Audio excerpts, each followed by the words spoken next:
What is up mga tao, maing bungkag sa tanan na napod may laag karon. Muna niya ang ikatulong nga laag dinhi sa Siargao. Ang ruta namo pa north mi didto mi sa Pasifiko. Ingon sa mga kaubanan tuwa didto ang surfing nga mingaw og nindot pud kay nga lugar. Busa nangandam na ang tanan alang sa paglatagaw. Busa tara. Sabay ta ninyo. Nagulan akong sakay sa sakinan kay giredi pa nako og ipabugnaw na pud. Haron hayahay pud ang ilang pagsulod bugnaw na daan ba. So fast forward ta naabot day mi ani nga lugar kay naghuwat sa kaubanan nga nagmotor. Ya nangaon na lang pud mi dinhi sa ilang kananan while waiting sa uban. Ug doon na mi dili mayong balita nga nasayran. Mao ka na among gikabalakan kay nay usang nga nagmotor nga nadisgrasya. Ug kalayan sa Ginoo minor injury lang ang gidangatan. So samtang gapaabot gi video na lang mi dinhi nga lugar kay tambal ra pod sa kalaay samtang gawlat sa nga nangalangay. Gi-enjoy na lang pod nato ang mga talan-awon diri nga mga tsada pod kaayo. Mao pod ni ang rason sa among paghunong ani nga lugar aron masayran ug masinati nato ang gama sa atuang Ginoo. Sama ning bata gi-enjoy niya ang paglakaw-lakaw ug sama ni kuya nag-enjoy na lang pod siya og pagpanguha ning octopus tanawa daghan kay siya blessings nga nadawat. Thank you Lord.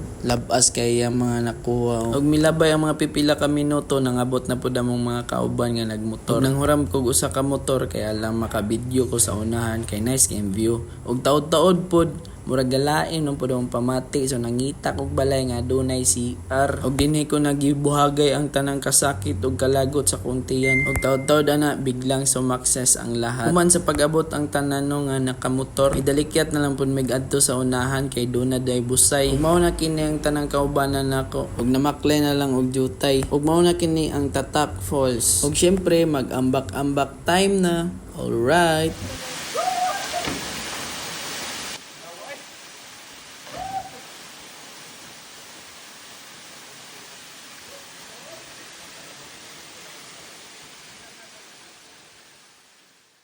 Taw-taw dana nahumanan na pod mi og pangaligo uban sa among mga kauban. So wag yun na mo kalimti ang pag-group pic kay talagsaon rain taon ni makaanhi og panagtapok sa uban. Nya timo lang pod tag ginagmay kay dusla pod jutay. Og dinhang dapita nagpicture na mi and then humana. Ay wala pa day na pa waki-waki. Wow.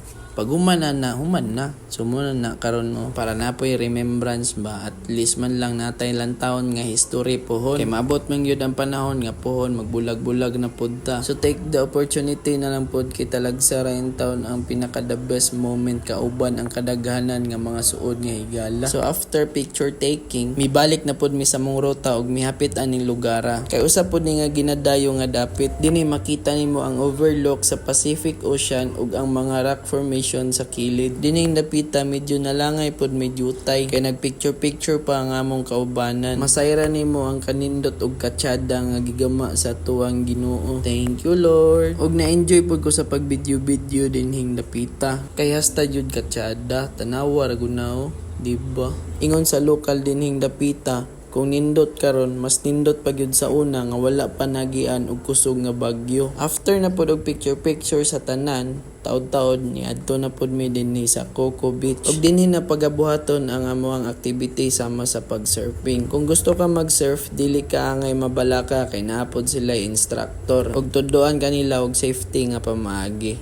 And that's all for today's video. Salamat kaayo. Bye, love you. Pabitin ra kay ko no.